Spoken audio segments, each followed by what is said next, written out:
হয়, কি কলম দিতে হয়, কত মিলি রড দিতে হয়। তো আজকের ভিডিওতে প্রশ্নের উত্তর পেয়ে যাবেন। হ্যালো গাইস, আসসালামু আলাইকুম। Welcome my Facebook friend. আশা করি সবাই ভালো আছেন। এই মুহূর্তে আপনাদের মাঝে নিয়ে আসলাম গ্রামের ভিতর 4 বেডরুমের একটি 2 তলা ফাউন্ডেশন দিয়ে গ্রেড বিম পর্যন্ত কাজ করা হয়েছে, সেই কাজের ভিডিও। তো এখানে থাকবে আপনাদের প্রশ্নের উত্তর।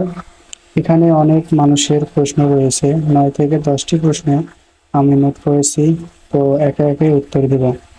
ইটের নিচে ঢালাই দেওয়া হয় কিনা, এই বিষয়ে নিচে গাঁথনি দেওয়া হয় মানে দেওয়া লাগবে কিনা, তো আপনি কিভাবে খরচ বাঁচাবেন, পুকুরের পাশে কিভাবে ফাউন্ডেশন দিবেন, এবং 2 তলা ফাউন্ডেশন দেওয়ার জন্য কত ফিট মাটির গভীরে যাবেন, কত ইঞ্চি ঢালাই দিবেন, তো কত ফিট দূরে দূরে কলম দিবেন বা দেওয়া আপনার বিল্ডিং এর জন্য ভালো, নতুন বালি ভরা সেজে আপনি কিভাবে করবেন, গ্রেড বিম কত ফিট ঢালাই দিবেন, কত মিলি রড ব্যবহার করবেন। তো আসুন আস্তে আস্তে আমরা বিস্তারিত আলোচনা করি।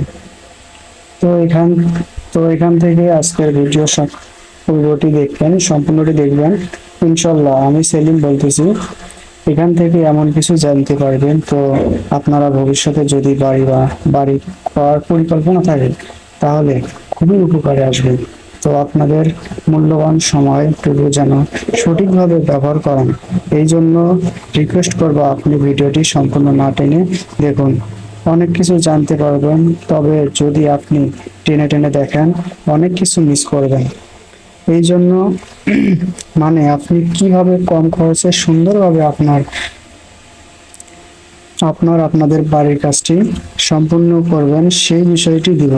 তো তো এখানে এখানে অনেক অনেক প্রশ্ন করতে পারে বা অনেক কিছু ভাবতে পারে।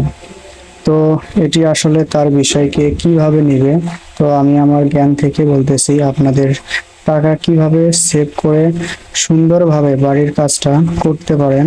তো আসলে আমি একজন দক্ষ মিস্ত্রি বা কন্ট্রাক্টরের ছেলে, তো আমি এসব কাজ করেছি এবং বিভিন্ন ইঞ্জিনিয়ারের সাথে কাজ করার অভিজ্ঞতা রয়েছে, এবং সেজন্য অভিজ্ঞতা থেকে আমি জানি বা বুঝতে পারি যে কিভাবে কি কতটুকু করা সম্ভব।